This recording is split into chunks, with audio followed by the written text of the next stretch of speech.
This is what an extreme shortage looks like. South Texas is in the midst of a blood donation shortfall, which could lead to a crisis this summer. Now, the South Texas Blood and Tissue Center shared that picture on social media to drive home the need, how badly they need blood donors. Erica Zucco joins us now. And Erica, the thing is, we go through this every summer. I would think they just want to try to get ahead of the game this year. Yeah, Barry, they really want to. And here's the thing, the demand for blood has really risen while the number of blood donations hasn't risen quite as much. And they're really trying to fill up those empty shelves that you saw in that photo here at the South Texas Blood and Tissue Center.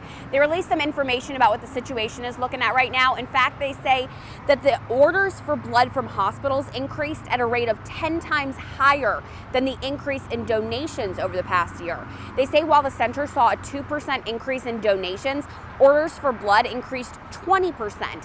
Now, there were 1,000 fewer blood drives because of the pandemic, but people have also just needed a lot more blood.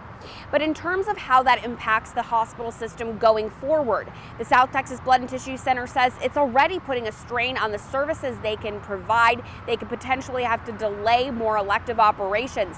And today they're holding a news conference with leaders from UT Health and Methodist Healthcare about how the shortage is impacting their hospitals. Now, you can donate blood even if you've been vaccinated, and if you've done it recently, you can do it again if it's been about 2 months. If you've never done it before, you can learn more about how to do that on their website. That's also where you can make an appointment, and they will be giving out free Fiesta medals while supplies last for people who choose to donate blood. Live at the South Texas Blood and Tissue Center, Erica Zucco, KENS 5 Eyewitness News.